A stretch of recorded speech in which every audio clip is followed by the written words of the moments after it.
Back private enterprise, get government out the way. Governments aren't wealth creators, they are wealth takers. I will meet anyone where they are, and I will respectfully debate them. If government performs badly, extremism rises. Sons need good dads. Yeah. Daughters need good dads. That's where it comes from. Everyone's woke. You can't find a girlfriend because they're all woke, and you say one joke and you're going to get slaughtered, right? The Labor government are like the kings of jester maxing. In this state, we should be investing in R&D in agriculture. We should be putting our farmers on pedestals for the work that they do. There is this objective moral framework for Western civilization that we have built a success on. We have ended slavery, that we've lifted more people out of poverty than anyone else, that we gave women the right to vote. We have seen wealth created for the maximal amount of people, and then we decided to dismantle that. That created a vacuum, and all that was left of it is to be filled with human subjectivity.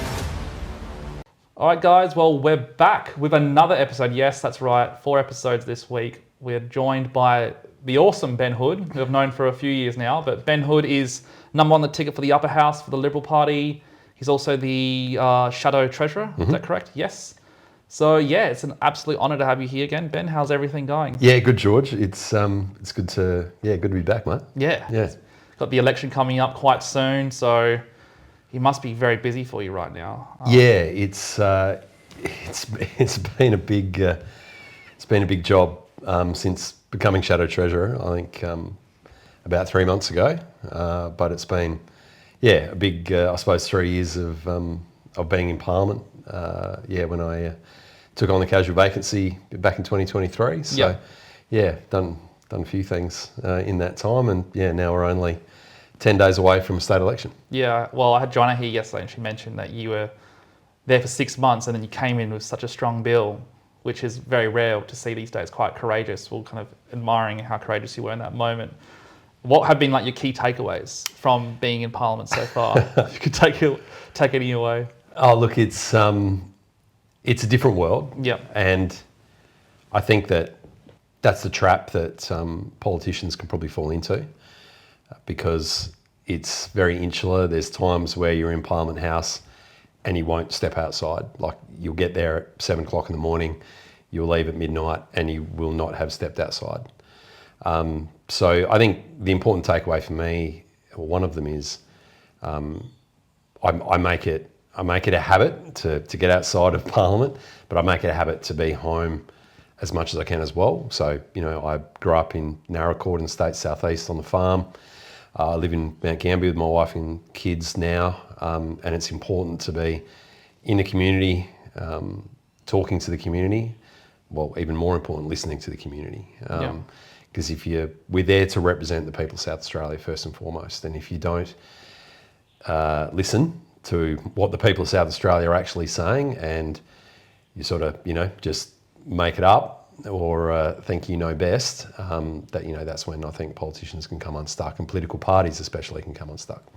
Yeah, that's actually a good point. So it's only just funny that the Parliament House and the casino are so close together and they both have this weird time warp presence. You're in the Parliament House, there's no windows inside sometimes, you can't see anything. You get stuck in there for 10 hours maybe, and you're like, where'd the time go? That's it, whether you're in the casino doing $5 slaps or you're in Parliament House, slapping down legislation. It is another world. Like you sort of do, you can forget that there's a real world happening out there, and that is the detriment, to the political process if you take your eye off the fact that you're there to represent and you're there to serve, and you're there to ensure that this state can be, the best it can be. And that's not necessarily to say that every decision you make will be popular, because politicians obviously are gathering information from everywhere. You're gathering opinions from all different stakeholders, and you're really trying to find that balance when you're making those decisions.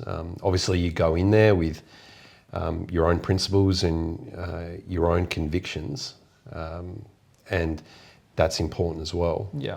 In when you make those decisions, because you won't please everyone, and as Churchill said, if you haven't got any enemies, you've never stood for anything. Yeah, well, that's exactly right. And I think that's kind of why, in terms of the Liberal Party, seeing you do something like that courageous, I haven't seen something like that in a long time. So I'm sure other people out there feel the same way. So you kind of have, I was saying before, as a Star Wars joke, you kind of like have that Luke Skywalker, you know, the hope of the Liberal Party, because, you know, we are, what you said before, politicians do have a trap. We see it in Canberra of being almost in like a bubble, and they forget about Australia, and they don't put Australia first, or they don't put South Australia first, because they live in that world and they get stuck in there and it becomes their entire existence. So it's actually quite nice to hear that you purposely, you know, it's a big trip, Mount Gambier, doing that all the time. Going back, reconnecting with your roots, being with the people, talking to them firsthand. That's a huge advantage, I think, that a lot of politicians are missing out on, because they kind of just get stuck in their own vicious cycle, let's just say. And I mean, I think the Labor Party definitely show that on many levels. They kind of, I feel like they're constantly stuck in a cycle of what's the next cool hip thing that they see on TikTok, not really what's the thing that Australians really care about, like being able to afford a home, or, you know, gas prices aren't going through the roof and we only have 25 days of reserve fuel and all these crazy things that like we have no idea about and haven't been addressed. I mean, Japan were freaking out about 6 months of fuel reserve, like freaking out. And we have 25 days. It's well, like, Japan's top of the list. They're at like 253 days of reserves. Yeah. US, I think, is about 140. Then I think it's the IIP or IPP. I've got that wrong, so don't quote me. But essentially what the best practice is, which is 90 days plus, and we're nowhere near that. Yeah. You know, which is a great concern, most especially now about what's happening in the Middle East, and the panic buying that we've seen, and the fact that most importantly we need food security in this state, in this nation. Yeah. We're in a summer harvest season. They'll be going into planting, and farmers get fuel, you know, as close to possible as the job they're going to do. So then they've got 60 days to pay for it, you know. And if there's no fuel there there's no diesel there to run the harvesters or run the seeders or anything else that you got to do on the farm, I mean, that materially affects every single one of us. Yeah. A lot of people forget, because we have begun to have that large divide between city and country. I mean, 20, 30 years ago, everyone had a cousin in the country and someone on the farm that you knew. We're increasingly not having that, because a lot of smaller family farms are being subsumed by larger operations. So you're missing out, and you're missing out on that, having that connection to the land, which in turn means that you have that disconnect about where your food actually comes from. Yeah. And we greatly risk our state if people here in metropolitan Adelaide, 1.4 million people live in Adelaide, only 450,000 people live in the regions. If that disconnect grows, it means that people like me, legislators, well, not me because I'm from a farm and I live in the regions, so I know the importance of it, as do a lot of my colleagues in the Liberal Party. If we get that disconnection and that gap too far, what you'll see come down the pipeline in terms of legislation and the things that government do will have that growing disconnect, because governments chase votes. Yeah.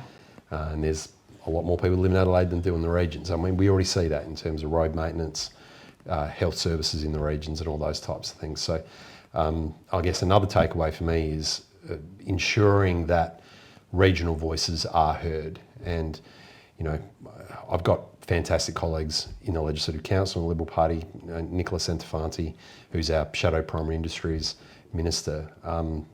You know, you won't find a more well-respected lady in the regions, because of just how hard she goes for the regions. Yeah. And other people like Adrian Petterick, Tim Whetstone, Ashen Hearn herself is a regional MP.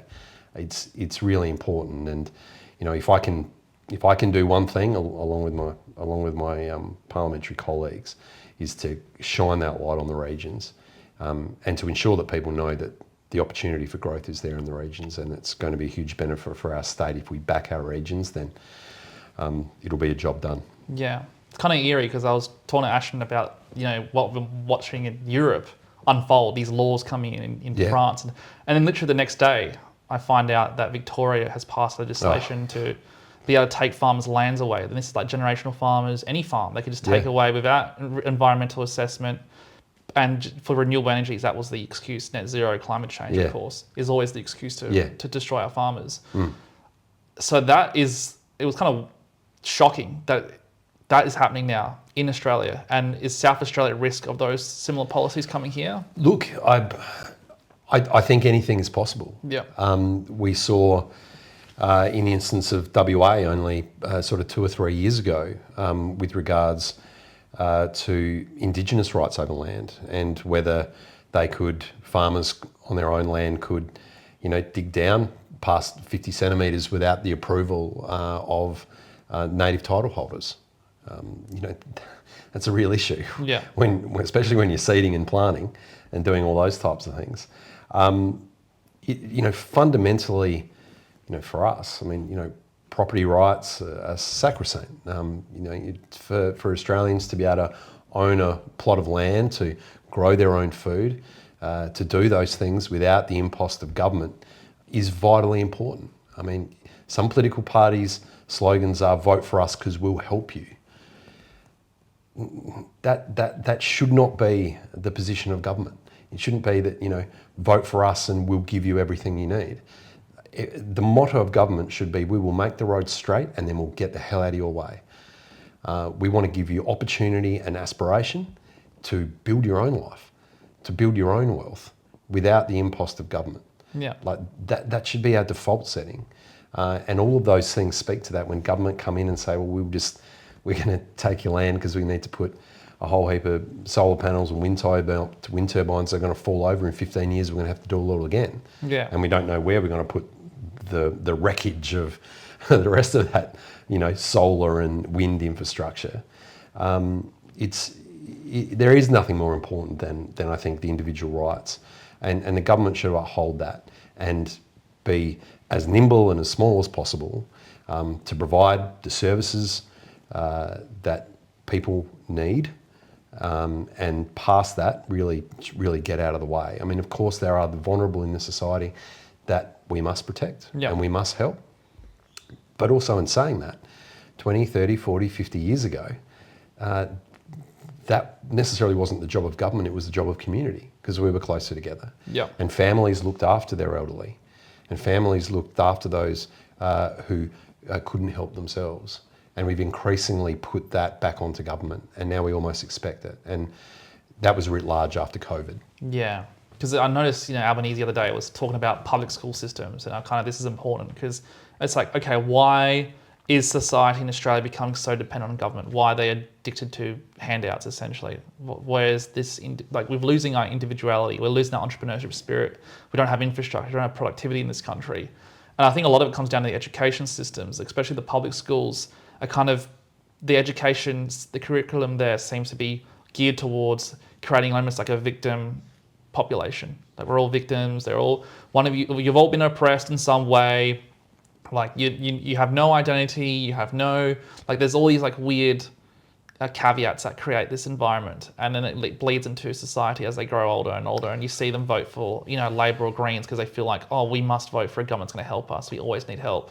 Yeah. Do you think the Liberal Party can address the education system at all in that sense, or is it too hard? Because I feel like education is going to be key for the future. Look, I don't think it's too hard, and I'll give credit to the Labor government in this last term have spoken about the importance of civics in schools, and we need to teach civics more in our schools so kids understand the political process, the parliamentary process, how laws are made, the importance of democracy and how you have those things.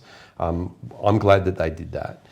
But I use an example of my daughter Neve, 19-year-old, has gone to school her whole life living in this sort of, I guess, woke zeitgeist. Yeah. Neve wants to be a secondary school teacher and in fact started uni this year in Mount Gambier to be a secondary school teacher. Now, I asked her, why do you want to be a secondary school teacher? I thought it was because she wanted 12 weeks, paid leave, essentially. And Neve sort of said back to me, well, Dad, I've gone through schooling and I've seen being told about how climate change is going to destroy the world in 12 years and all the radical gender theory stuff and all that type of stuff. And she goes, I want to be the teacher that pushes back on that. And it was a really proud moment. Yeah. My kids are the most politically incorrect people you'll ever meet in your life. Now, that's probably because of Dad and Mum. But I say that with pride because while they're also the most politically incorrect, they're also the most empathetic kids that I know. And they meet people where they are, they respect them. And that ultimately comes from the parents first and foremost. We can't expect school to instill morality in our kids, to instill values. They can uphold those values and that morality, but it must come from the parents. And I do think that we've seen a degrading of that. It's very easy to give your kid an iPad or stick them in front of a PlayStation. And I know that my 9-year-old, would love to sit on his PlayStation for hours a day. But those values, first and foremost, should come from parents. And it should be the parents' right to be able to install those values into their children as they see fit, because we certainly have seen in other jurisdictions, maybe not so much in South Australia, that parental rights are also being eroded away. Yeah. And if the value sets are coming directly from the public schooling system or other places, and they're replacing the parental right to instill those values, that's a very dangerous place to be as well, because they are being directed by the government of the day. And we shouldn't have that. Yeah. The primacy of parental rights are extremely important, and I think that's why you also see a real uptick in homeschooling these days, because a lot of parents are seeing that as well. Now, I'm a product of public school. I left after year 10 because I didn't like authority, and I wanted to start a business. I wanted to get working. But my sister Lucy is also a product of public schooling. She's now the Labor member for Adelaide, so there's a problem child in every family, and Lucy's ours. But people, you can achieve a great deal. But importantly for Lucy and I, we're instilled with the values of volunteering for your community, for respecting your elders, for pulling your socks up, a reward for effort, individual freedoms. They were instilled by our parents, not by a school. Yeah. And those values have flowed through both mine and Lucy's career and our brothers as well. So in a roundabout way, yes, the government does have something to do with curriculum, but I think the government also has the exact role as which government should be trying to get out of the way of people as much as possible. They probably should be doing that with the curriculum as well. Yeah. Teaching kids how to read, how to write, the importance of civics, the skills that they need, the critical thinking skills. It's almost a cliche now because people say it a lot, but our schools shouldn't be teaching kids what to think. They should be teaching them how to think. Yeah. And coming to their own conclusions and being rewarded for coming to their own conclusions, whatever those conclusions may be. Yeah, even if they're not, necessarily woke things. Oh, look, yeah. Look, I've got friends on the left and the right. Yeah. Like, not extreme left, because those people don't talk to me for obvious reasons. And I will meet anyone where they are, and I will respectfully debate them. I will do my utmost to understand their point of view. And at the end of the day, if we don't agree, I will break bread with them, irrespective of that. Yeah. We're also losing that as well. Yeah, the ability to debate and then go, you know what, I don't agree with you, but your position on some singular issue does not define you completely in my eyes. I hope people see that in me. I know a lot of people don't. I read the comments on Reddit. I shouldn't. I'm not liked on Reddit. I'm happy to meet anyone where they are. And I will tell them frankly that if I disagree with them, I disagree with them, and I'll give them the reasons for it. But I won't assign them to the sin bin because they may have a different opinion to me. So you kind of got that Charlie Kirk essence, because Charlie Kirk was all about communicating, debating, letting others speak. I mean, Charlie Kirk gave one of the biggest platforms in the world to the left, essentially. Well, he did, because he knew that it was vitally important to do that. Sunlight is the best disinfectant for bad ideas. Yeah. And that is equally true of the left as it is of the right. Yeah. Us on the conservative side of politics don't have all the answers.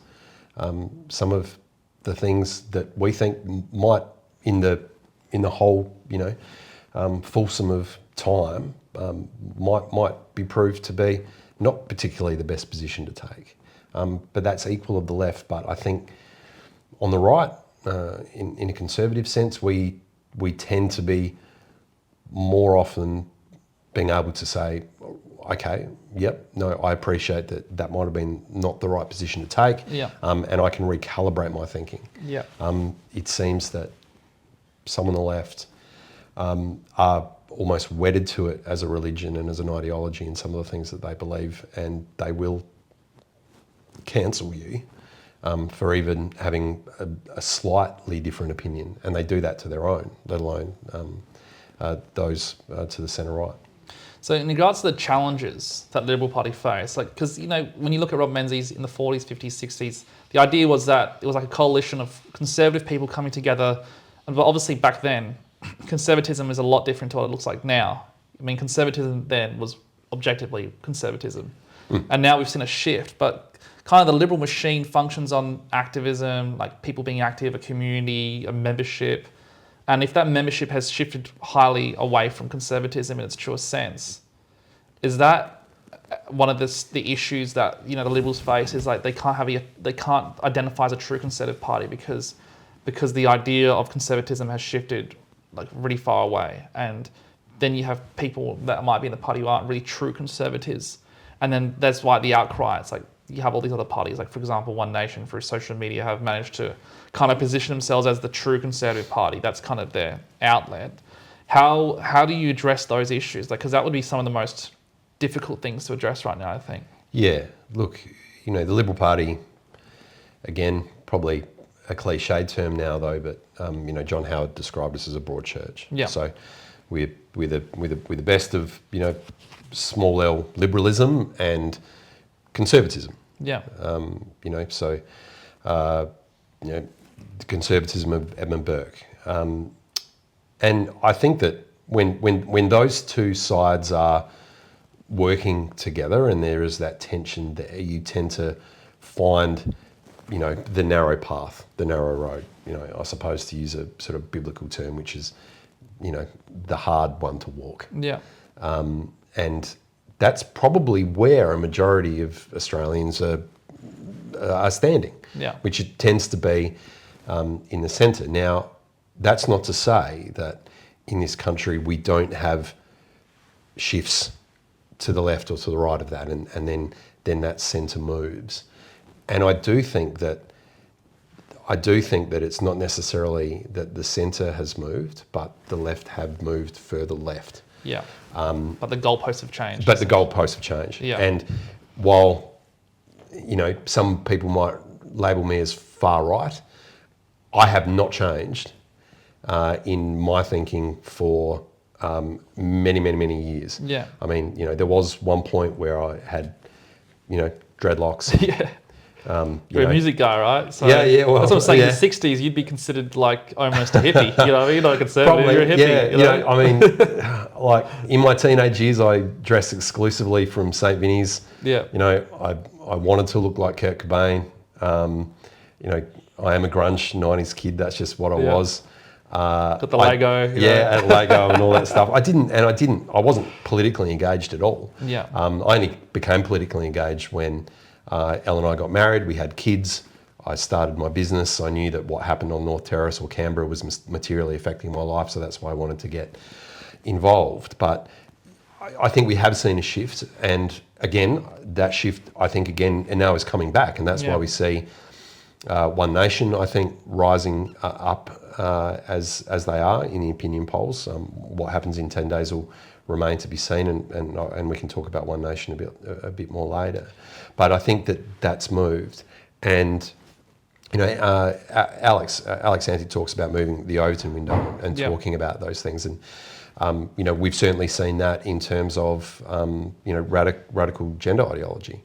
Where was this massive lurch to the left, and you know, affirmative gender affirmation and all those types of things were happening, you know, and you know, the UK was at the forefront of that with Tavistock, and we saw then the Cass review come out, and just very sensible, middle of the road people, wouldn't be deemed conservative or left or anything else, just middle of the road people going, what we're doing here is wrong. Yeah. And we are causing untold damage to a great many young people, which will never be able to be reversed. And then, so, the Overton window almost shifted all this way, where everyone decided it was a good idea to put pronouns in their email signatures, and now it's sort of coming back again. So we will see these shifts. I think we've seen some more radical shifts either way, again, probably because of COVID, because it was such a disruptor. Yeah. But I think we're coming back to it now. So in a long sense, to answer your question, the Liberal Party have a tension. The Liberal Party is inherently messy in the way that it does it, but I don't think that's necessarily a bad thing. Labor operate from the top down. It's faceless men in back rooms that pick pre-selections and tell people where they're going to go and what the gender balance is and what the factional balance is. The Liberal Party do it from the bottom down, bottom up, should I say, which is branch members selecting their candidates, seeing them do the work, maybe getting into Parliament, and then, to quote Reagan, dance with who brought you. That MP knows that it was those branch members, those community members that put them in that spot, so they're representing their values. There's always that tension in the Liberal Party, and it does sort of swing from side to side. But I know in Ashton, in the entire team, that in our party right now, these are people of conviction. Yeah. And I'm really proud to stand by them. Yeah. And I think that, given the chance, that'll be reflected in our team as we go forward. And we know we've got a mountain to climb. We know that the election in 10 days' time, a lot of people are saying it's a fait accompli. Hey, look, Stephen Bradbury won a gold medal. Yeah. You never know what happens, but you can never give up. You can't have a defeatist attitude. No, and I'm not interested in polls. I'm interested in just communicating to people of South Australia exactly what it is that we want to do. Yeah. And not to give a stump speech, but that is to back private enterprise, to get government out the way. Governments aren't wealth creators; they are wealth takers. Yeah. A politician can't tell you the economy's going well. You'll feel it in your back pocket. And right now, government are huge wealth takers, huge revenue. We're getting told by the Premier that the economy is firing, and it's firing, but it's mainly on public investment and government consumption. False economy. Yep, and people aren't feeling it in their back pocket. Yeah. And we want small businesses to feel in their back pocket. I want young people to look at me and go, well, Ben Hood could start a business. I'd like to start a business too. Yeah. I want to make my own path. I want to be my own boss. I don't want to be answerable to anyone. And to me, that's exciting. That's the opportunity that we've got coming up. And look, I hope people can see that in me. I hope that people can see that in Ashton and the whole team of the Liberal Party, because that's where we're focused. Yeah, I think, it's definitely important. For me, it's more like, my point being when I said you'd be considered like the left back then, is because the system has, this Liberal Party kind of need a constitutional reform to kind of go with the times. Because I guess my point is, back in the day, if Ben Hood was there in the 60s, you'd be the guy considered left, having to fight the real righties, the hectic right wingers, like my grandpa and my grandpa's grandpa. They were insane, right? Yeah. I love them, but they were very conservative. So it'd be like, that's shifted now. Now you're considered the right. Now you're considered like my grandpa, the ultra right winger, but you're not. Yeah. And then you have the others. It's like, I think my thing is like, does it need like an iPhone update? The way things run, so that identity that the Liberal Party have always had, that father figure, the one who pulls you up by your bootstraps, who lets you go and start businesses, who allows productivity, who wants cheap electricity, cheap petrol, cheap ways to make business. For that identity to come rushing back into the Liberal Party, does it need like a reform or some sort of a rejiggling to kind of suit the times of today? No, I think it's there. Yeah. It's always been there, because it's literally baked into the We Believe statement from Sir Robert Menzies. And if you boil it down to three very simple concepts, it's we believe in individual freedom, the rule of law, and reward for effort. I mean, if you base those policies, all your policies around that, I mean, that speaks to everything that you're talking about there. Reward for effort means if you put in the hard work, you'd be rewarded for it, which means government isn't going to sit there and take it away from you because they think they know better. Rule of law, that we have rules in this country, and that people obey them, whether you're born here or whether you come here. Rule of law means that there are a set of values and a set of rules that are in place that everyone agrees to and everyone abides by. And then individual freedom. Again, that is governments getting out the way and making and giving the individual the maximum amount of freedom to make the decisions that they want to make for their life. Yeah. I mean, those are inherently liberal. I think the problem in the past is maybe we just simply haven't communicated that properly. Okay, so it's coming down to a communication issue, you think? Well, you've got to communicate it, but you've got to live it. Yeah, and the actions. Every single one of those, maybe not the rule of law thing, I was a bit dodgy in my teenage years. I mean, I bent the rules maybe, Well, principles versus rules, right? yeah, but we're talking about, when we talk of rule of law, of course, we're talking about the rules that exist within the law. Yeah. Don't speed, wear a seatbelt and all those types of things, but it also talks to a social compact. Yeah. And we have one in Australia that is, you give a mate a hand, you give someone a fair go. If your community's in need, you roll your sleeves up and you get in and have a crack. Yeah. That is a part of the social compact that we have in Australia, or should have in Australia. But I think that's also been eroded as well through people not trusting government, which is bloody fair enough too. Yeah. But also, the closer we get in terms of technology, the further apart I think we get in terms of community. I mean, volunteering in South Australia, in Australia, is plummeting. It's hard to get people to volunteer. I mean, man, if I had one message to your listeners, George, and the people watching this podcast, is find a community group that aligns with your values or aligns with your interests, go there and say, "G'day, I'm here to help." Yeah. Like my grandparents and my parents instilled into us kids, if you are going to be a member of a community, you must give back to that community in whatever way that you can. Whether that be a small amount or a large amount, you must give back, because these communities will not exist if you don't do that. And I've had mates who are my age, I'm 45, and I've had mates say to me, "Oh, Hoodie, we see you involved in this group and that group. How do you do it?" And I'm like, I went up to them and said, "Can I help?" Yeah. And if you become the bloke who is the bloke who says yes when someone asks if you can help, more people come and ask you to help. Yeah. And you tend to get more involved in things. But it's vitally important that we do that. And I try and instill that in my kids, and we need more of it. And we will see a flourishing, absolute flourishing of communities even if every single person that's listening to this right now decided to volunteer a small amount of time in their community and just pulled up their sleeves for a couple of hours a week. That would make a massive difference in this state, because it wouldn't be reliant on government, it'd be reliant on the individual. Yeah. I guess the problem is the Labor Party do such a good job at making those things so hard. For example, if you have to pay $3.30 for petrol. Red tape.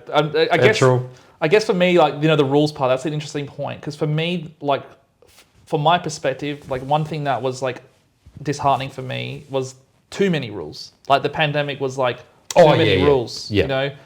Freeman's I couldn't do a post that was based on a professor here in the state, or even say professors like John Howe. If you can't do a post about a professor in your own state without it getting shut down or removed. That was very disheartening as a free young Australian who believed in their country. And unfortunately at the time, it was the Liberal government who were in charge, and then you had the federal government as well who were kind of pulling down these policies.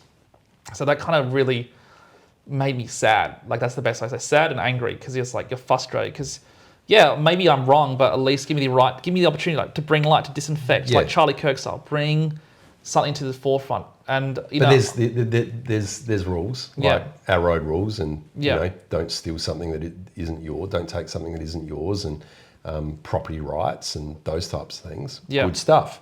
Then there's the subjective things, which are inherently tied to the bureaucrat that might be sitting behind the computer at the time that goes, "I don't like George Morales." So it's a bureaucratic system issue. Then you think the furniture of Parliament itself can. Well, it can be, and increasingly, when you see an increase in bureaucrats, and I say the more bureaucrats have, the more forms you've got to fill out. Yeah.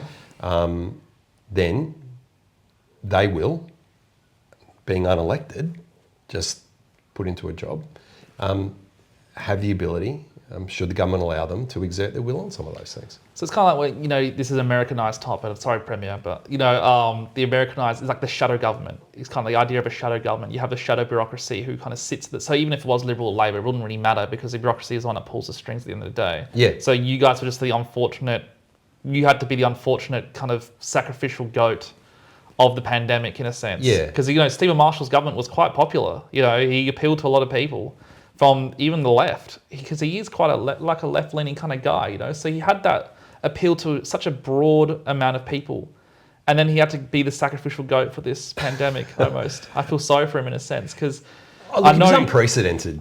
I mean, it was unprecedented, the response of COVID. I mean, notwithstanding, the fact that we managed to close the world down for something that.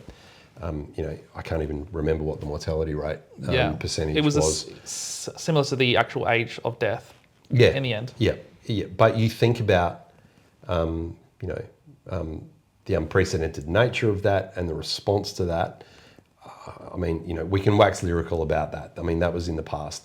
But I know a lot of people still are hurting from that, and I don't sit there and minimise the absolute shit they had to go through. Yeah. I go mad if I'm sitting in one spot for 5 minutes. Yeah. My leg's going to start to twitch very, very soon because I need to keep moving. Being locked inside my house for 2 weeks. The Geminis, mate. Dude, that was hard work. I love being outside. I love going for my morning walk. I love just getting out and about. But parking that aside, we've got to learn from all those things. Yeah. And we've got to ensure that in the future that we do it infinitely better. Yeah. But again, from a Liberal perspective, does it speak to those three things that we just spoke about then? Individual freedom, reward for effort, rule of law.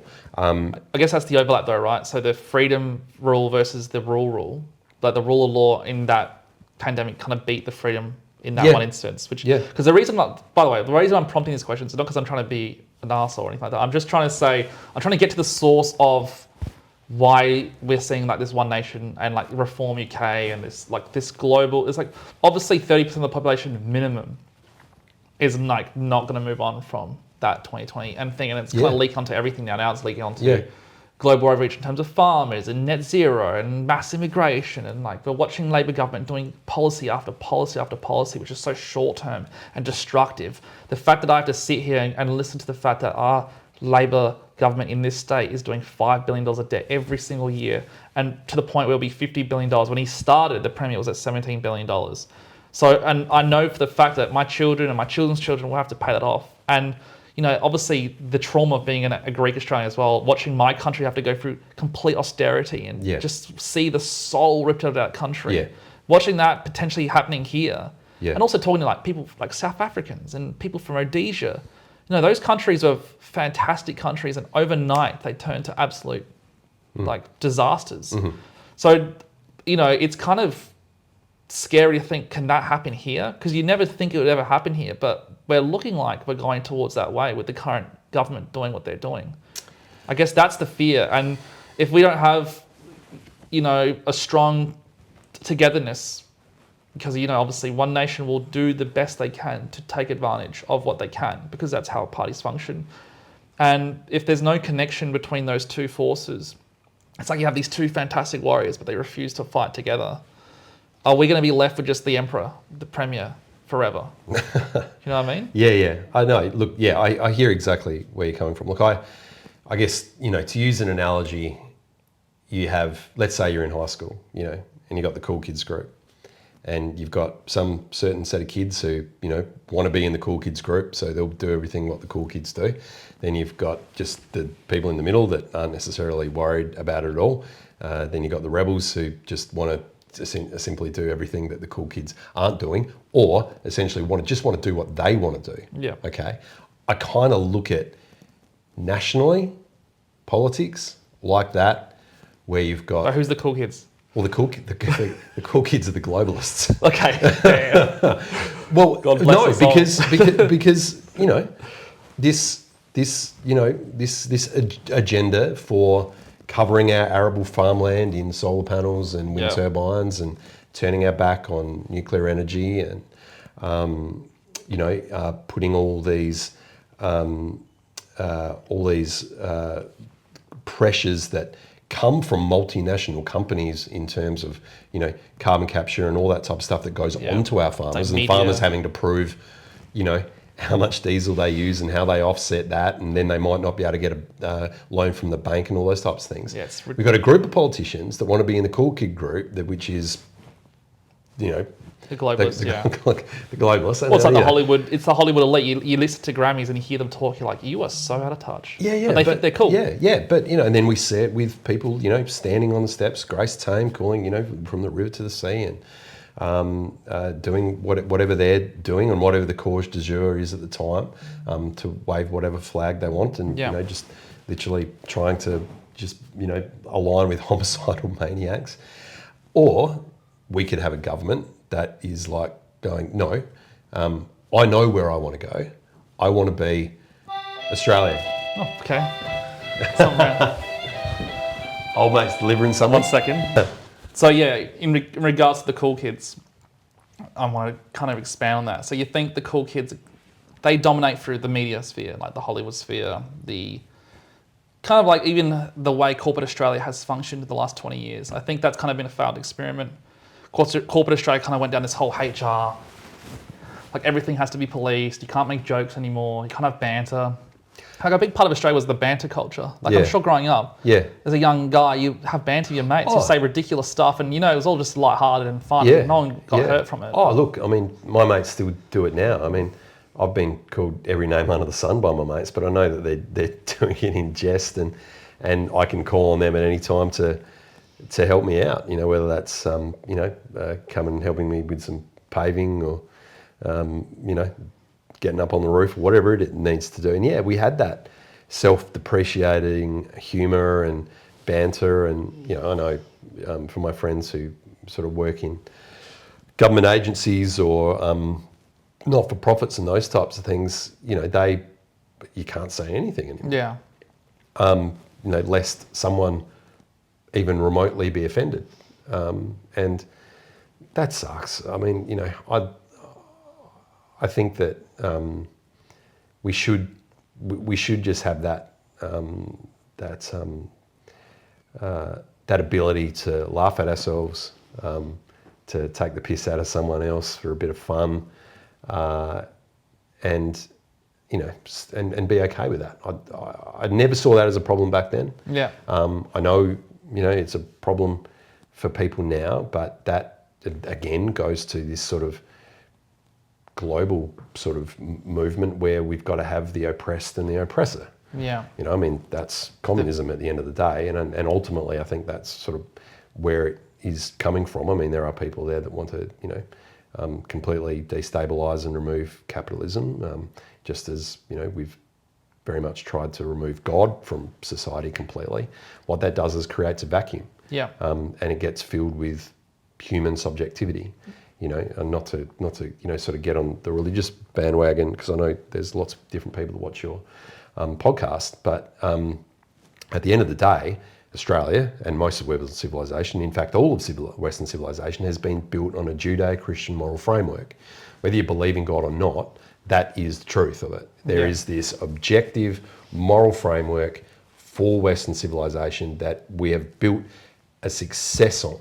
That we have ended slavery, that we have lifted more people out of poverty than anyone else, that we gave women the right to vote, that we have seen wealth created for the maximal amount of people. And then we decided to dismantle that. Yeah. That created a vacuum, and all that was left of it is to be filled with human subjectivity, which means your truth and my truth, we can both have the same truth. Yeah. No, you can't. There's one truth. Okay, there's one truth. Like the objective truth. Yeah, there's objective cosmic truth and reality. Yeah. And again, that's when you see, radical gender ideology come into schools. That's where you see the thought that government can save you from anything and everything. All of those things flow from that. We need to get back to, individual freedoms at the end of the day. Well, because that was one of when I asked Ashton, I was kind of sharing it to Ashton about these globalized agendas and she was listening in very intently, and I asked her directly to her face, will the Liberal Party be the party to say no to globalisation, no to these global agendas, no to those big parties? I guess where I want to hear that, and it was so positive here, she said, yeah, the Liberal Party will be that. And I guess we've never heard that before because, during the pandemic, it was the opposite. We had to listen to the WHO and the WEF and all these globalised things that like everyone was doing. And then you've got the Premier who's parading around like boasting about this under 16s bill, how the whole world's about to adopt this policy.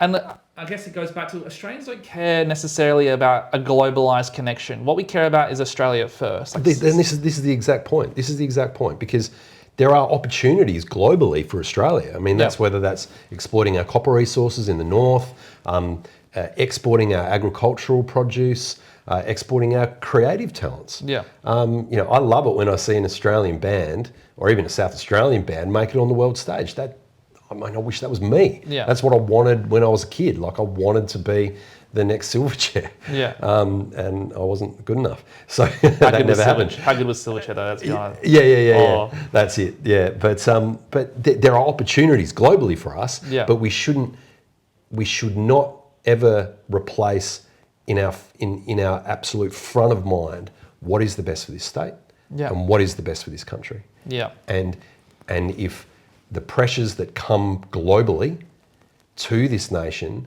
or to our state make us feel uneasy in any way or does not give the most benefit to our citizens, then it should be flatly refused. It's talking about music, rock and roll, right? It's like it's sung in rock and roll, like sell your soul to the devil. You can sell your soul to the devil, become a rock and roll star. Yeah. But you lose who you want. Eventually the devil kills you, right? It's like that crossroads. Yeah, well, exactly. Like just be true. We can be true to ourselves, and just like the Aussie self-deprecation and the banter and taking the piss and all those types of things. That is quintessentially Australian, and we're kind of losing it. Yeah. Or we may have already lost it. We shouldn't. People that's what they loved about us. I mean, that's why Paul Hogan was so huge. Yeah. Crocodile Dundee and all that type of stuff. Steve People Irwin. actually saw that, and Steve Irwin. Yeah. People saw that and went, that's Aussies. I just love them. They're just easy-go-lucky, like carefree, whatnot. But at the same time, we were pulling our socks up. We were working 18-hour days in the harvest store, or we were producing the world's food, or we had amazing bands coming out of Australia. We were ourselves. I mean, the thing I love about Mount Gambier, and I don't say this in a nasty way, I want to keep Mount Gambier weird because we're so far from Adelaide and so far from Melbourne. We've got our own little subculture going on. That's important to keep. And it's important to keep for South Australia. It's important to keep for Australia. And as a legislator and as a politician, everything that I consider, I should be thinking, how does this benefit the people of South Australia first? Yeah, it's interesting because I was watching, it kind of goes back to the history. So I watched a video of this guy who got photos from Sydney when it was first being created, like it was colonised Sydney. And he was using AI to bring it back to life. Yeah, okay. And it brought to life, wow, it would have been so difficult. Imagine you're a convict who's come from another country and how people say, Australia has no culture, or, after seeing this, it kind of opened my mind to be there, to start with a little hut and then turn into Sydney, this mega city over 40 years, to see that unfold. So much resilience would have been needed. You're literally separated from the whole entire world. Yeah. You have a bit of trade coming from England and other countries, but you're essentially on your own. The amount of culture that would have built. And now instead at school, instead of being taught these things, how amazing our early history was, our European early history was, we've been told to hate our European history, to hate our early roots. Yeah, and to be told to hate it because we have to take a part of what happened then as being all that we speak about. Yeah. Now, people might find this strange for me to say this, but our ancient Indigenous history is bloody amazing. And we should learn about that because, down in Mount Gambier, like we've got Mount Shank, and there's a story about Crepe Bull. I hope I don't get this wrong. But there's an oral history that's been passed down from the Indigenous people within Mount Gambier, or more broadly, about 5,000 years ago, seeing Mount Shank erupt, and Crepe Bull, came from Mount Shank back to the Blue Lake, and in a museum here in Adelaide, there's like a 10,000-year-old boomerang that came from the Mount Gambier region. I hope I got that right too. But I just love telling the story because it's great. There's real opportunity there for us to tell those amazing stories and to embrace those stories and for it to be part of our culture. But we should be able to do that. And then we should be able to also talk about our amazing history, in terms of when Australia was, settled, colonised. Yeah. And how those two things can coexist and don't have to be mutually exclusive and don't have to be played off against each other. We should be able to embrace it. Yeah. And then should we also embrace our Western civilization, our Western culture, which has given so much to this country. And then at the same time, we should be able to embrace our immigrant nature of this country. Like when the Italians and then the Vietnamese and other people came into this country and slogged their guts out. Now there's second and third generations of them and they're as Aussie as us. Yeah. And they're building and giving everything that they have to this country as well. And they embraced it and they loved it. That's our opportunity there. Like, none of these things are mutually exclusive. They can be celebrated together, and we'll be a stronger nation if we do that. Yeah. Otherwise, we just tribes fighting against each other for absolutely 3/5 of bugger all, really. Yeah. Well, I guess the issue stems. Okay, so this is going to sound. I'll kind of give a timeline. So, for me, what I see is that the issue started pandemic. Obviously, we shut the borders down. Business productivity is gone. Lots of businesses shut down. People are mad. Their freedoms have been taken away. So that causes all this anger. What happens also is, on top of all that, our fertility rates have dropped dramatically. And plus, in that time period, we had no immigration because the borders were closed, essentially, right? So what the Labor government did, essentially, when the country got back to normal was, okay, well, we lost all this productivity, we lost all this fertility, we lost all this immigration, we got to catch up. And, I study economics deeply because it's part of my job, right? What the government did was like, okay, we'll backtrack and try and catch up with mass immigration. That would be the way to fix everything. But doing that is kind of like having a party, inviting 1,000 people, but you haven't set up the chairs yet, you haven't put the table out, you haven't put the food out, and then you got 1,000 people rock up 3 hours early and they're like, where's the chairs? Where's the food? They've got nowhere to sit, they've got nowhere to talk, and they're just sitting there complaining and angry, and then all of us are at this party going, like, the original locals, they're like, what the hell is this party? And all the newcomers are like, what is going on here? I'm an engineer, but now I have to be an Uber driver or give you food. And the whole country is basically cooked because of that. So I guess that's kind of where the anger has come from. Oh, I know, and I appreciate that. And sort of when I talk about our migrant part of Australia, it's those people that over the last sort of 50 or 60 years after World War II have built that. Yeah. And that's not to take away from the people that have come here now, because there are a great many people there who love Australia and just want to have a crack, and they want and that's opportunity great. for the kids. But it's not their fault if the government just opens the floodgates. Yeah. And we don't have the infrastructure to match it, and that's just inherent of government. That's just what government does, because it's like it's easy in some respects. I mean, that yours was a great analogy. I love that party analogy, but you could also look at the analogy of Mount Barker, which many people listening to this podcast will probably be in South Australia. 2010, we're going to open up all this land and we're going to put houses everywhere. It's going to be great. No thought of where the schools are going to go. No thought of where the roads are going to go. No thought of where any infrastructure is going to go. And now it's a mess up there. Damn. And now it's got to be fixed. And the migration issue is that writ large. Should we be pegging migration to the number of houses we build? We probably should. Should we be ensuring that the migration we have in this country is for the skilled trades that we need in this country right now to build those homes? Yes, we probably should. Yeah. So this is a bit more of a difficult question. So for all those people out there, because this is my philosophy.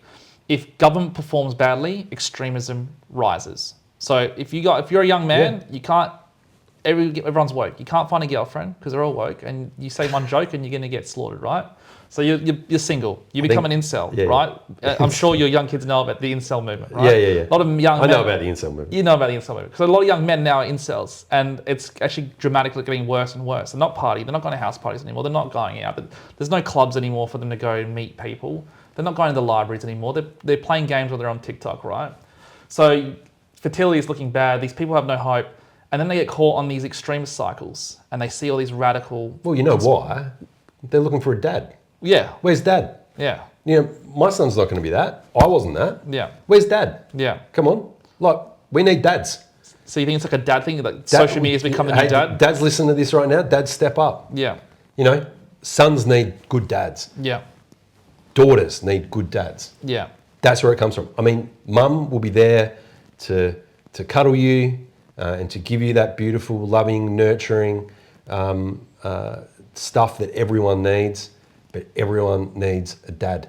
Yeah. And yeah, if dad's not there, and I'm not saying, and this isn't a broad brush thing, and I'm sure there's people who've had kids go off the rails and the dads have been fantastic, and yeah, that happens. Yeah. But, you know, broadly, you need a dad, and they will look to, you know, and especially then if government then is essentially replacing parents and teaching you what you should value and what your morality should be, and you inherently know in yourself what the government is telling you is wrong, then you're going to look at for somewhere else. Yeah. And if it's not dad, and if it's not your parents telling you what that value set is, then you're going to find a group that does. Yeah, then you can get caught in like the Andrew Tate traps, or I mean, Jordan Yeah. Peterson's probably the best father figure you could have online was at one point. Yeah, I mean, I as a young bloke, you know, loved my dad, you know, and you know, I had a brilliant relationship with both my grandfathers.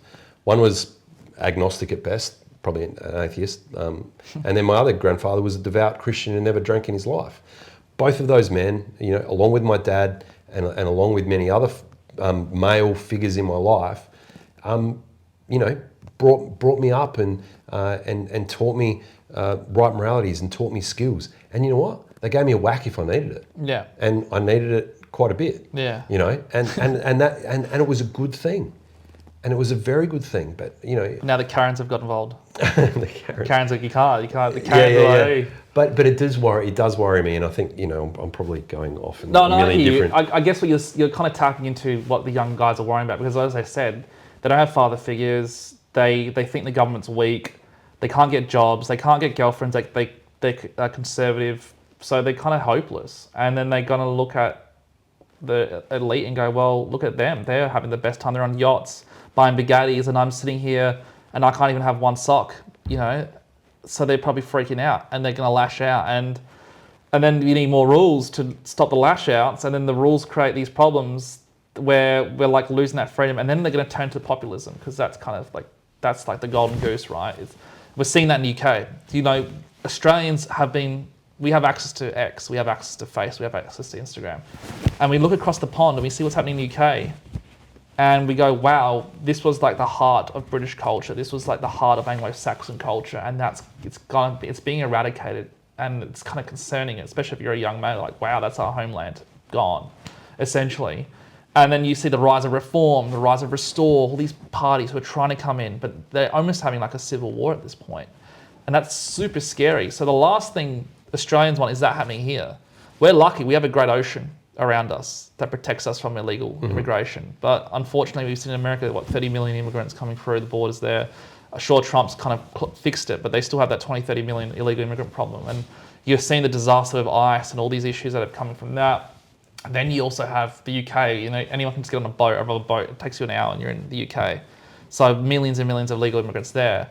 So I feel sorry for them, because we don't really have that. I mean, we had it kind of with the Stop the Boats thing, but not to the extent that America and the UK. But why are they moving there? Well, they want a better opportunity because... No, well, I don't think it's opportunity. Well, I think it's because we've allowed government to become mum and dad. We've allowed government to say, we're going to fix everything for you. So it's like the welfare system kind of... Well, why else would it be? Yeah, that's true. I mean, if you're not going to a country to embrace their culture, to work hard and to make a better life for yourself, then why are you going there? So I think it's like a handout. You reckon like the voice or the vibe is, oh, if we go to the UK, if we go to America, we're going to get handouts. Like, you know, we saw the Somalian tax fraud thing with like $1 billion going to... Yeah. And we're seeing it at NDIS now as well. We're seeing Drew Pavlo and his other friend who are kind of exposing all the NDIS. Yeah, I saw that. Yeah. I'm not sure if you're watching this stuff. So do you think Australia has similar issues that haven't been addressed yet? Do you think the Liberal Party could be the cornerstone of the solution to all these things? So I don't think any party has really kind of hit this on the nail yet. Well, I think that, I mean, I think if we've seen sort of, the growth of employment in Australia, I mean, it is almost exclusively off the back of the NDIS. Yeah. That's a major concern. And I speak with people who work directly within the system who have serious concerns about it. I mean, that's obviously a federal issue. From a state level, I mean, our policies are entirely geared towards small business growing.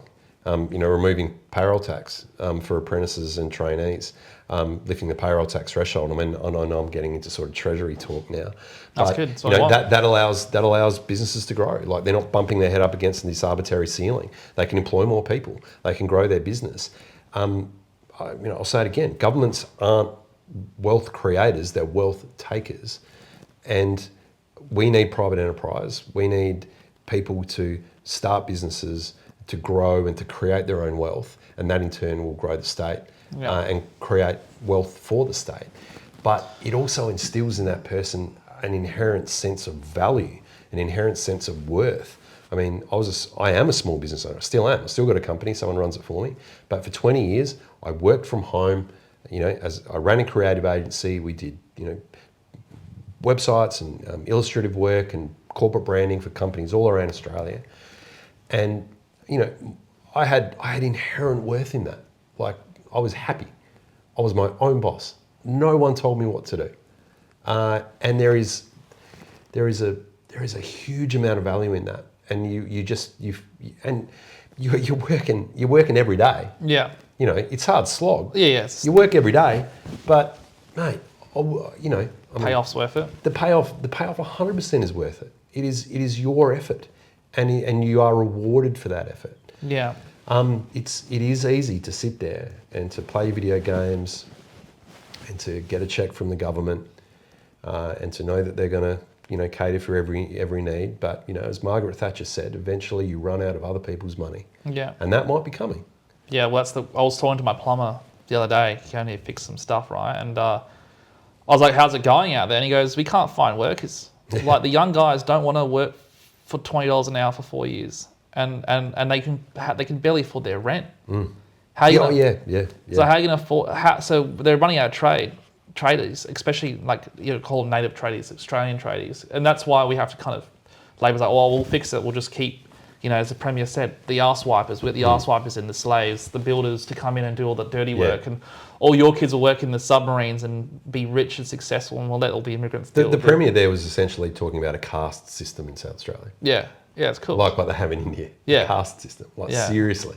You're going to have this level and that level. Yeah, 2-tier system. Dude. Talk about globalization. It's like all the little Hunger Games kind of memes he's stepping into. But you make a good point.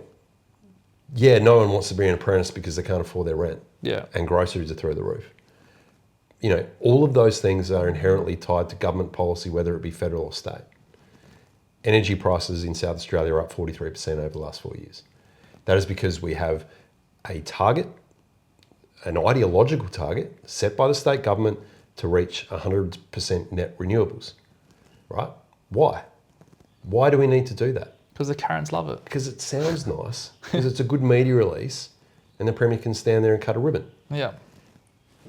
In what universe is that in the best interests of South Australians to have higher power prices, but we can say that we've got 100% net renewables? See, when we get 100% net renewables, and that means sometimes it might be 130%, it might be 70%.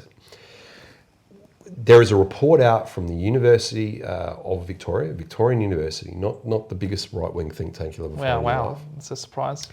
Written in the South Australian context, that plainly says, and this is the analysis that is done, that plainly says that last 10% from 90% renewable to 100% renewable will take wholesale prices of electricity up 6 times. Damn. Because of the amount of battery storage that we will need to have, extremely expensive battery storage we'll need to have for those times when we're using, we're over 100% of net renewables to be fed in and then to be used along with gas firming when we get below 100%. 6 times the wholesale power price, and power price is already up 42%. Yeah. And young people can't afford to pay their power bills, they can't afford their rent. The rent stuff obviously is, federal tax stuff, and I know that Jim Chalmers is talking about negative gearing and capital gains tax and all that type of stuff at the moment, and I won't weigh into that, but these are policies of which government make, and do they have a lens of is it best for South Australia, or is it best for me as a political party? Yeah, it's because electricity prices is heavily correlated with productivity, business. Absolutely. China's electricity production is double the US, and they have some of the highest productivity in the world because they've industrialized themselves so rapidly. And I think China was using the same amount of concrete every year that America could use in 100 years. That's how much they were building, to the point it was ridiculous, right? But my point is, if you want entrepreneurship, if you want small businesses to thrive, if you want medium businesses to thrive, they need cheap power. They need cheap electricity. So if you have a situation like in a state where power is so expensive and so ridiculous, then it's almost impossible for entrepreneurship to happen, which means that the population becomes dependent on the state, and we have left with this docile population who the only thing they've got to look forward to is, gather around every couple, years, or maybe the MotoGP, and we have people flying through the city, maybe 300 kilometers an hour, not hitting a barrier. Let's see how that goes. Yeah, well, I had Le Mans of Australia here. I was doing an interview with Tom Koutsantonis yesterday. So we had a business owner sitting in the middle of us, and that person was asking Tom and I questions. I get along with Tom really well. I've known him for a long time. Tell Tom to get on here. I messaged him. I was like, get in here, mate. Yeah, Lucy used to work for him, and I get along with Tom really well. Notwithstanding that him and I have arguments. Yeah. And Tom was arguing for the point that we're not going to provide tax cuts to business, or fee relief for businesses. We need that revenue, and we're going to grow the economy because of our events, and that's going to raise wages, and they'll spend more money. And I'm like, your entire economic argument is built on events. Do you know what the young kids call that? What's that? It's called jester maxing. Jester maxing? Yeah. Can you explain that? It's jester maxing is when you're a show pony, you're like a class clown, and that's how you win your popularity. But in the looks maxing community, jester maxing is like kind of low. It's like a low strat. It's like not the best thing you can do. It's like low energy content creators. Yeah, you'd rather be like a Chad, strong, masculine, like can do the job. Jester maxing, you have to kind of rely on being a jester, and it's kind of pathetic. So the Labor government are like the kings of jester maxing. Yeah. Dude, that's awesome. That's exactly it. But yeah, like his argument was, well, we've made South Australia more vibrant with all these events, and that's going to help the economy. I'm like, dude, the events last for... It'd be funny if you had a clown. 5 years at most. If you had a clown hat, you just gave him the clown hat as you said that. But again, it's governments aren't wealth creators; they are wealth takers. Government's role is to make the road straight and get the hell out of the way for private enterprise to grow, to create to create new markets, to become more productive, to become more efficient, to create more, to produce more, to sell more, to export more. To be a nation, like a proper super nation. Like, why can't Australia be even better than America? Like, why can't Australia be the next America in terms of... Exactly. And you know who the most productive people that we have in this state are? It's our farmers. Yeah. Like, we don't subsidise farming in Australia like they do in the UK, they do in America, right? We don't do that in Australia. And because of that, our Australian producers, our primary producers, our farmers, have become some of the most efficient, productive agricultural markets in the world. People look to us for the way that we have managed to be able to grow what we can grow in the driest state, in the driest continent in the world. Wow. And do we hear about that? No, I had Farmers just get kicked to the curb time and time again. It's got, dude, thanks for growing all our food and keeping us alive. Sorry, your roads are shit. Yeah. Bad luck. You're not getting any money because there's no votes out there. But do you know why farmers are the most hated people in the world? Why? Because they are the antithesis of the complete opposite of communism. Yeah, exactly. They are independent, they are nature lovers, and they don't need government. Farmers are communist worst nightmare. Yeah, farmers are the best environmental stewards in the world. Yeah. Why?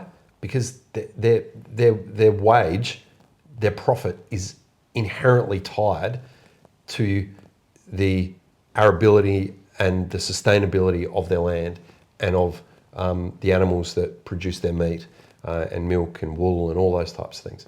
They are the best for animal health and safety. They are the best for environmental sustainability. In this state, we should be investing in R&D in agriculture. We should be putting our farmers on pedestals for the work they do, and whether that's beef and lamb production, broadacre cropping, legumes, spuds, carrots, onions, horticulture, forestry, wool production, the fisheries as well. Fisheries, these, they bust their gut and they just get the raw end of the stick time and time again. That's where growth opportunities are. That's where we should be backing our people in. Of course, we need to exploit our mineral wealth in this state as well. I just spoke about copper up in the north. That's important. But then we also need to balance that out with our arable land. I've been criticised in terms of my stance on rare earth mining in the southeast. Some of the most productive land in Australia, if not the world. And they want to mine rare earths there. For a small sugar hit, we could seriously disrupt our soil and our unqualified aquifer, our groundwater resource, in the most productive state. That's why we've called on an independent assessment of the impacts on that before any mining leases go ahead. Of course, we've got the lock the gate and the moratorium on fracking in the southeast for gas. Yes, we need gas in this country, but we also need to protect our groundwater resources. These might be a bit dry and a bit boring things to talk about, but they are important. Yeah. That people understand that we must have a balance between agriculture and mining. We must support our farmers as much as we can because they are the most productive agricultural exports and work that is done in this state and in this country, and every single person should know about it. Yeah. Every single person should know about it. If you see a farmer, give them a high five. Yeah, okay. Because, and Ashton says this a lot. Without farmers, we'd be hungry, we'd be naked, and we'd be sober. Damn, that's the last thing we need right now.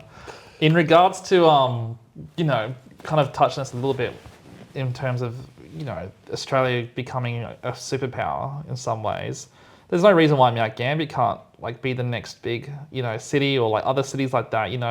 They're talking about Newcastle and New South Wales becoming the next mega city and, having infrastructure and these big grand projects, unlocking the things that we have, our resources are kind of just sitting there in dormant. Australia's nerfed itself, essentially. We're kind of just a stockpile for China or a stockpile for the US at the moment. It'd be nice to see Australia actually, take onus and go, you know what? Why don't we do the cool stuff? We used to build cool cars back in the day. Yeah. That was one thing I liked about Andrew Hastie before he betrayed us. I said, that was another thing. Andrew's a good guy. Yeah, look, I've never met him. I'd get him on. I'd actually be curious because I heard all these conspiracies of why he, he made some secret deals or something in the back end. So I'd be. No, I honestly think that the decision that he made, and it might be an unpopular thing to say, but I can understand it as a legislator, that and we had this with the donation reform bill in South Australia, where you can't get private donations to a political party anymore. The taxpayer has to pay for political stuff. It's either you deal with Labor Party and try and make a bad bill better, or they deal with the Greens and you get the worst possible result. Yeah. And I can understand what Hastie did in some respects, that this was going to pass and it would have passed with the Greens. Now, I wasn't in the room. I can't say what I would have done. So Andrew would have had to weigh up. Do I make a bad bill as best as it can be? Or do we allow the Greens and Labor to make a very bad bill a very bad bill? Now, sometimes we have to take our medicine. Yeah. But that's a value judgment. Yeah. Can the country withstand taking our medicine? Or do we make a bad bill a little bit better and then work our bums off to get into Parliament and repeal it? Yeah. And they are hard decisions. And I can't say what I would have done in his situation because I'm not in federal Parliament. But I understand, that I believe would have been the decision that he would have had to make. Yeah. Talking about being in the room, right? I kind of wanted to talk about the preferencing, with One Nation and the Liberals, Yeah. and obviously I saw the Australian article, and from what I've heard from my little birdies, it's the issue was that there was indifferences around a coalition forming. Is that necessarily true? Do you think, from what I heard, One Nation offered a coalition and they wanted the Liberals to become part of One Nation, they have some sort of coalition together. They made overtures to the state Liberal parties for that. Yeah, with the Libs and One Nation coming together, and apparently that was what was rejected, and they were like, well, okay, well, if you don't want to work together, then we just won't play ball. Is that how it went down, or? Oh well, I'm not in the room for preference discussions. Okay. That's part and parcel of the the state team administration, the state director and other members of state executive, but I don't think that was the case. I think it was a case of, as we do, reach out to every party to discuss what preferences may look like, and as far as I know, those conversations were essentially met with pretty much silence. Okay. So, we have a unique situation. One Nation are obviously going ahead in the polls. We're a little bit unsure about, who their candidates are or what their policies are. Pauline Hanson won't be on the ballot here in South Australia. She's a, Queensland senator. That's reflected in, I think, what I can understand of their water policy, which I don't think is on the website, which is probably pretty East Coast centric, which is going to be really dangerous for South Australia because we need our water. Yeah. So as I understand, One Nation in the lower house have an open ticket. Yeah. Okay, so that's you put a 1 next to the One Nation person, and then you just number every other box however you see fit, and that's fine. You can do that. But we have something here in South Australia which is called a vote protection provision. I think I get that right. So essentially, what that is parties. If parties will lodge their how to vote, and then they will hand in this vote protection provision form, which essentially steps out for all seats, numbers 1 through to however many candidates there are. So essentially a how to vote card, fully filled out. Yeah. Now, we've done that for every seat, a vote protection card, and that's there. Because if you go in the House of Assembly, in the lower house, and you put a 1 next to the person's name you want to vote and hand it in, that's an informal vote. But it can still count if the party has put in this provisional form. Also, does it backtrack to the it's a provisional backtrack. form? It's a backtrack so to the provisional there's no form. way around, you have to preference, is that kind of the thing, in essence? One Nation is saying that they're not preferencing anyone. They've got an open ticket, right? But I guess the question to One Nation is, do they have this vote provision form? I'm just going to remember exactly what it's called because I want to get that right. No, that's fine.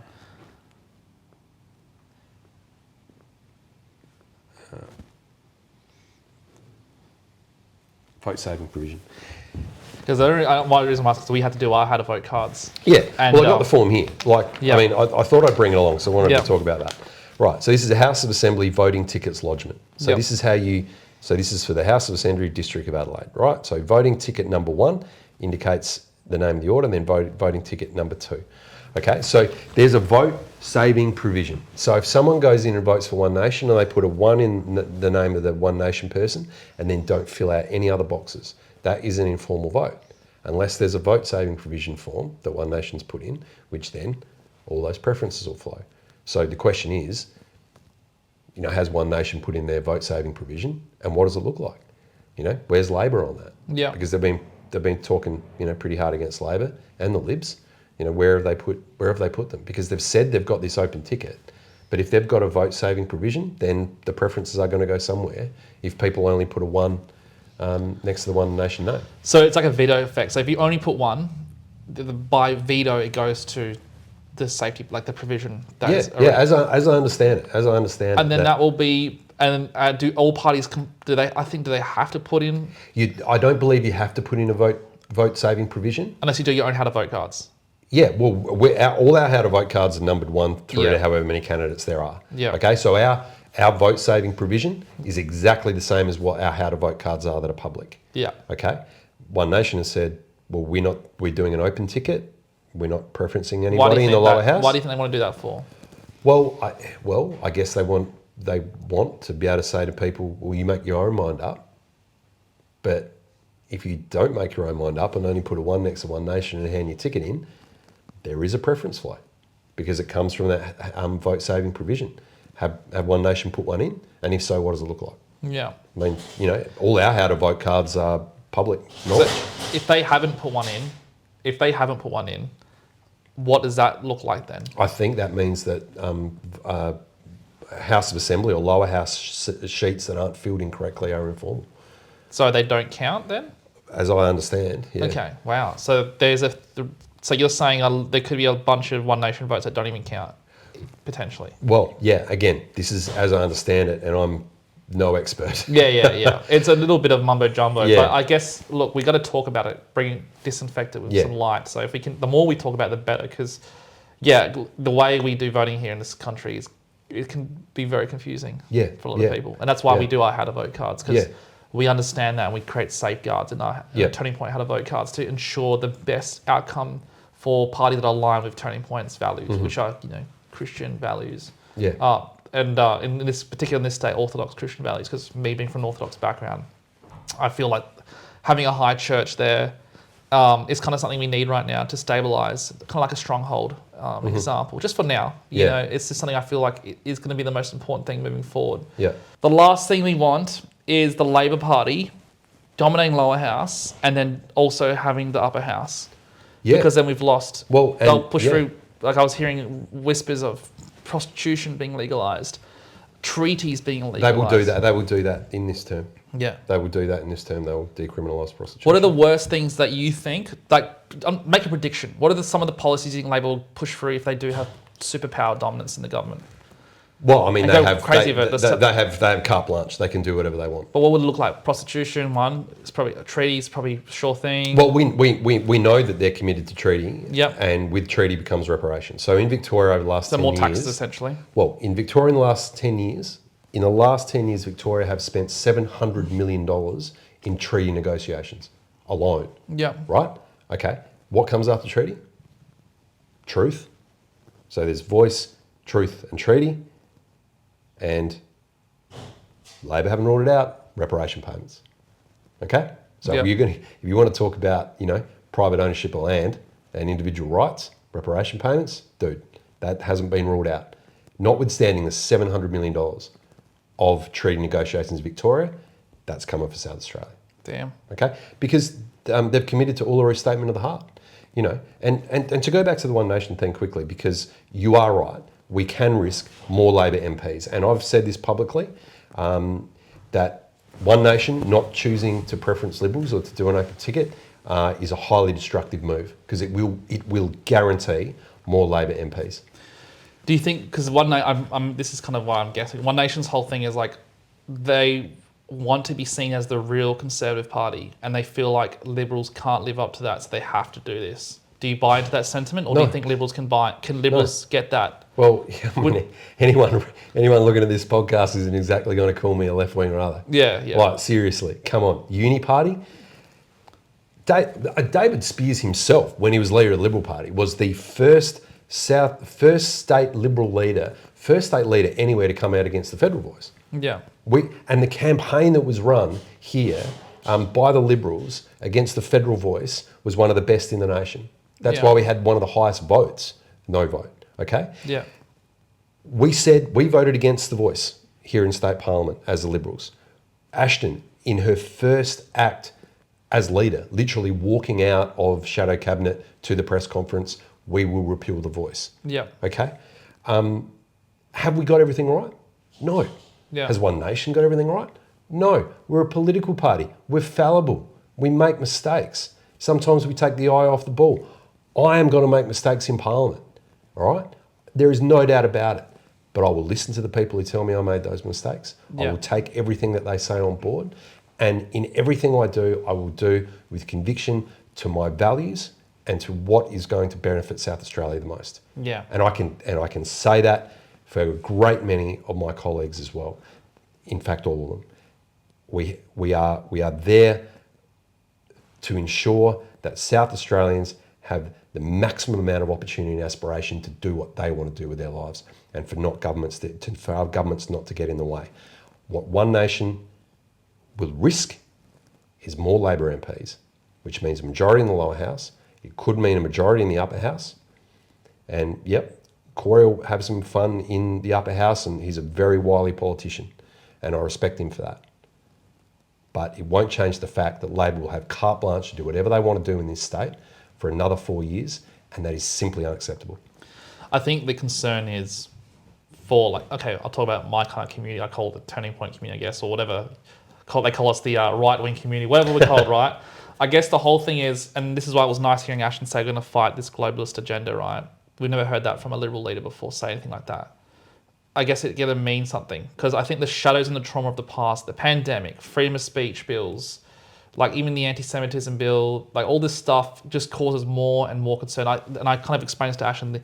The Uni Party doesn't come from like we think that the Labor Party and the Liberal Party are the same thing. It comes from the idea that there's a global script and the Liberal and Liberal Party have to follow it because of lobbying, because of like other foreign nations that are involved in it, like the US or Middle Eastern countries or China. I mean, I'm a nobody. Like I'm literally the bloke who left school in year 10, did a trade, started a job, got married, had kids, played in rock bands, was a bit of a rat bag, is a bit of an arty-farty weird person, and managed to find himself in Parliament. I don't think I've been lobbied in my life, and I wouldn't even know if they were doing it. Yeah. I mean, there used to be the joke there when I might be at the pub and a girl was coming up to talk to me. My mates would laugh at me because I didn't realise it was happening, right? Yeah. And I was just like, I missed out on having a girlfriend. All right, but luckily enough, I met my beautiful wife, Ellen. We've been married for... She's awesome, by the way. Yeah, we've been married for 21 years this year. I remember 21 years, guys. Yeah. We'll find out later. Yeah. We got together on August the 14th, 1999. There we go, save himself there. And we got married on the 1st of October 2005. Oh, pull out the numbers. But what I'm saying is I wouldn't even know if I was being lobbied. There's sure as hell no globalist people coming to me and saying, Ben Hood, you've got to do this, otherwise we're going to, release your name in the Epstein files or some bloody stupid thing. Yeah. My interest, and I know this is Ashton's interest, and I know this is our team's interest, is in how do we benefit South Australia the most? How do we ensure that government pulls the right levers and then gets out the way to allow private enterprise to invest and to grow? How do we ensure that our kids have aspiration? My driving force is a selfish one. I want my kids to see South Australia as a huge opportunity for them. I want them to be able to say whatever they want to say, do whatever they want to do with the maximum amount of freedom, maximum amount of opportunity and aspiration, and essentially that is it. Okay. Look, that's really nice to hear, and I think to go, if you guys were to ever consider this, to go one step further, this would be my greatest advice, and I guess no one has to take this, but an ownership, Liberals were supposed to represent fatherhood, ownership, responsibility. Even if it wasn't the Liberals' fault, it's the bureaucrats' fault, to say, right? The global bureaucrats.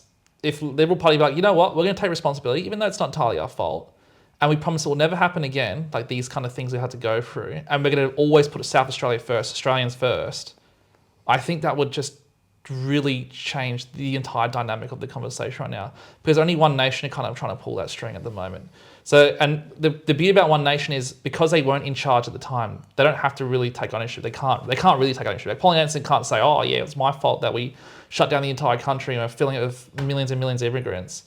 They have this position where they can kind of be the ones poking from the outside. But if a party like the Liberal Party or the Labor Party even, this goes out to the Labor Party, if you want to take responsibility, it'd be fantastic. If you guys could be like, you know what, we take ownership, we take responsibility, we made some terrible mistakes, and like sin, like a good Christian would do, like confession. The confession aspect has been lost for parties. Everyone's so afraid to confess, everyone's so afraid to take responsibility, that we're left with this scenario. It's like, well, no, who are we going to trust? Because you can only have trust if you have someone willing to confess. Yeah. And if that can be the building block, no party in Australia is doing that. No state Liberal Labor Party is doing that. No one has the guts to do that. No one has the courage to do that. If you guys can do that, I reckon you could see magic transform in the conversation again. Because I read the comments for Ash and her, and even saying like, even Ashton's way of being in that podcast, it kind of filled you with a little bit of hope and light around that. Yeah, kind of and look, and I'll say this about Ashton. I've got a huge amount of respect for her, and you know, being her, you know, shadow treasurer and being part of the leadership team. I have no doubt that that she will one day be an absolute outstanding premier of this state. Yeah. Like she is no nonsense. She suffers no fools. She gets on with the job. You know, she's a regional woman, and you know they are to be feared. Yeah. For all the right reasons. And you know, I think it's, you know, I see it as a real honour to sort of to be a part of her team. You know, Ashton's a young lady. Yeah. She's only in her 30s. I mean, you know, she's not as ancient as me at 45. And she has the looks maxing on her side, which is huge in the young community. She has a what? It's called looks maxing. So What's someone that looks actually maxing? presents well looks good. Oh because shit, I'm in trouble. No, no, you're right. Because another thing, the federal issue was like Peter Dutton. He could have been the most amazing. He could have cured cancer, but when you look like Voldemort, it's very hard. If I was with Peter Dutton, I'd say, Peter, lean into it. Kids love Harry Potter. If you lean into the evil, like problem child look, he would have won. Winston Churchill did that perfectly. Winston Churchill was disgusting, but he had charisma. He had the cigars. He had the hat. He had the stick, you know. Okay. I don't smoke and I don't drink, but I'm going to go get cigars and get stuck into champagne in a bathtub right now for breakfast, like Churchill. Another thing about this strategy that I'm suggesting is, one, it's meaningful, it's authentic, but two, the Labor Party and the Greens will never, ever take responsibility for anything in their lives. Yeah. They are the party of victims. They are the party of blame, and they will never take responsibility. So it is such a winning edge sword that they're probably terrified thinking of the idea of, we did something wrong. This Labor Party in this state would rather put our state into billions and billions of dollars of debt than rather admit they've done something wrong. That's how ridiculous it is. You know what I mean? Yeah. No, I hear you. And I think it's important to be contrite. And it's important to own your mistakes. I think Ashton would have spoken about that on the podcast in terms of land tax. You know, because we know, you know, our mutual accountant friend talks about that quite a bit, and rightly so, because there was a lot of people that were materially hurt by that, and I completely understand that. And just to clarify quickly, because it's important, it wasn't just like, because a lot of people get confused. The land tax issue is bad because not only does it hurt like the rich people, but the rich people who want to invest, who want to be entrepreneurs, they talk a lot, and they don't shut up. And every week, these guys are posting on the same Facebook pages, talking about the same thing. It's been years. The problem is, if you're a young guy, young girl, and you want to be an investor, and these guys are your business mentors, and all day they're smack talking the Liberal Party, how are you ever going to build a culture around that? It's really detrimental to the Liberal Party in every single facet. No. I absolutely hear that and acknowledge it as well. And as Shadow Treasurer, I've turned my mind to it a lot. You know, and it's a funny old egg to unscramble. But you know, I know that Ashton, you know, sort of tackled that on the podcast as well. Look, just being as bloody honest as you can, I think is the important part of being a politician, and a lot of politicians don't do that. I'm probably too honest. In some respects, as in I just sound like I do and swear a bit, and you know, just how I talk to you is how I talk to my mates at the pub in Mount Gambier. So, and I can verify that, guys. I've been in the room with Ben for private conversation. He is who he is. Yeah, I am who I am. So you just what you're getting from me, and I think what you're getting from the team, the current team, the Liberal Party, is just we say what we're going to do.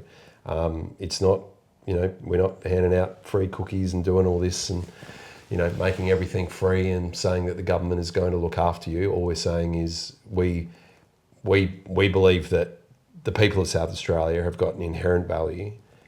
They have got opportunity and aspiration. We want to unlock it and then get the hell out of the way.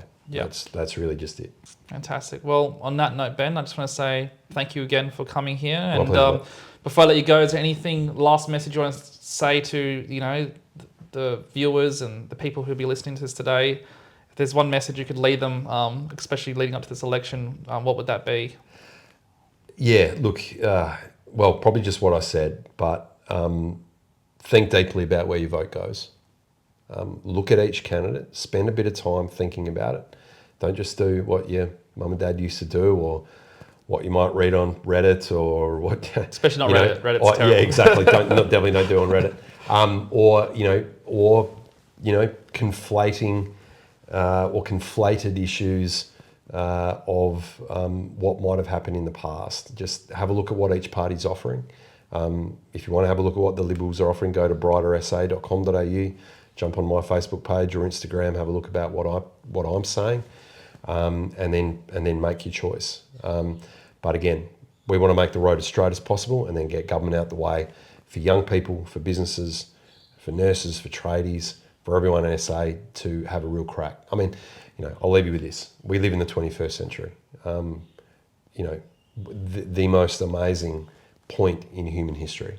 We might as well have a crack. And we, as a Liberal Party, want South Australians to have a crack. And volunteer for your community and have at least 3 kids. Fantastic. Well, thank you again, Ben, For joining me. And we'll be in touch soon, and good luck to the election. Thanks, mate. Appreciate it, George. Thanks, guys. Thanks, guys.